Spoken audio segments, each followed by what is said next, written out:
Hello everyone, Sockswayup's back with another episode of Highrise City, our first playthrough of a brand new game that's on early access. Today we're going to take a look at detailing, placing objects. Earlier when we attempted to do this, I thought it was bugged. I thought it was something that wasn't completely implemented yet. Turns out I just don't know how to read the instructions that are on the screen, and we kind of pointed that out and made fun of myself in that video. But let's fly on over to the area that we're going to demonstrate some of the features and how you use them. We'll also talk about the potential I see with mods or even just features being implemented into the game, since it's still early access and the official release isn't out yet. Who knows what's coming from the developers. We're going to start out by placing down just a simple tree. We'll just grab one in the options to select in the content browser. We'll place that down and then we'll show some of the things that you can do with the trees.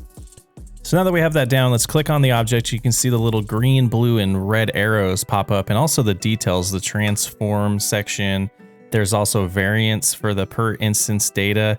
I believe other buildings or other assets can have different variants, so you can select which one it is for that. Haven't played around too much with that yet. One of the things I have played around with is scale.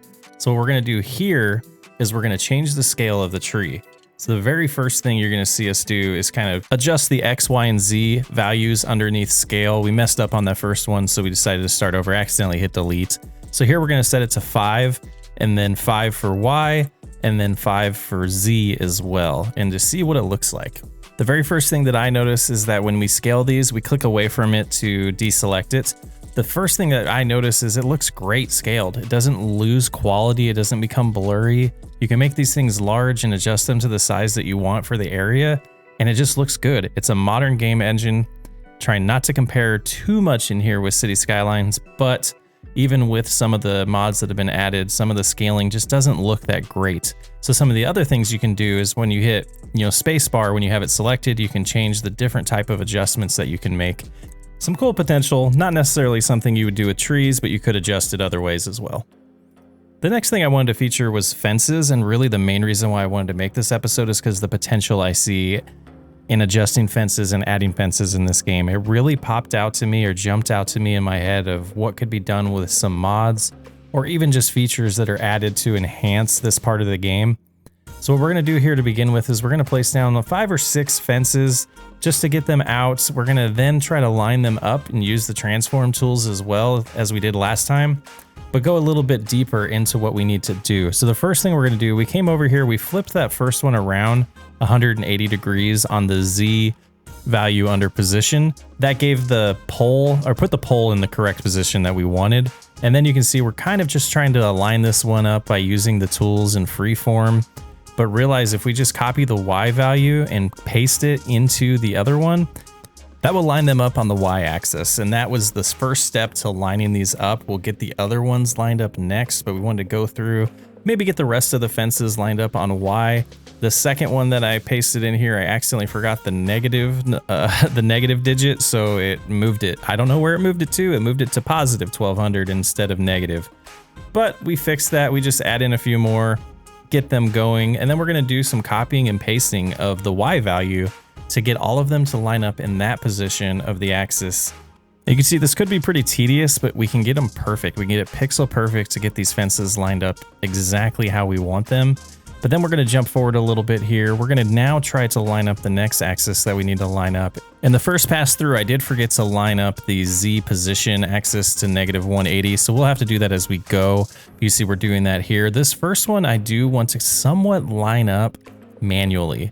I want to move this over. I want to slide it over on the X coordinates and get it perfect to where the posts on the two objects line up perfectly. And then we can play around with the Z coordinates, which we would just have to copy, which is going to be really nice. But eventually when we start figuring out exactly how to do this, the Y and the Z coordinates will completely line up with each other. And then we'll just have to adjust the X coordinate. And what we'll find out as we keep playing around with this is this object itself is 5 width, I believe, or the length of it is 5. So we'll go from say 14x to 19x for the next one, and then 24, 29, 34, 39, and so on. It works really nice. We're going to kind of go through that a little bit, jump ahead a little bit in the video and kind of show you the way it looks. So there you go, not bad. I think it turned out pretty good for our first attempt at building a fence. If anyone's followed my City Skylines series, you know I hate fences, even with the prop line tool. It still drives me nuts sometimes. But you can see all of these are perfectly lined up as we kind of select them and playing around a little bit with it to see what else you can do. And it looks like you can select multiple things and we can adjust it to say 20 on the Z, but then let's drop it back down to 17 because that seems to make more sense. So now we adjusted multiple objects at the same time and they stayed lined up with each other. Ton of potential again, like I said. I think we can see some cool things happen with this in this game. Now, the last thing I wanted to feature in this video was buildings. So you can find some of the buildings in the content browser and place them down as we kind of did in a previous episode, but didn't really know what we were doing because we, again, weren't reading the dialogue in the game. So I placed down 4 objects. I think we do, 4 buildings here. And then we start manipulating the way they line up. A lot of the tricks that I've seen people do in other city builder games when you can have this control is you kind of overlap multiple buildings sometimes to create a unique one. Definitely can do that here. You can play around with all the different transformation options to get it exactly the way you want it, create a skyline the way you want it, create these buildings and just tie them in together. One of the big things I will say about this part of the game, it seems that there's some things in the content browser that are missing, like the squares or the rectangles of concrete that are around the buildings that I just couldn't find in the browser, unless I'm just missing them when we're scrolling through there. So there might be some things that still aren't out yet. Again, it is early access. It's not an official release of the game yet.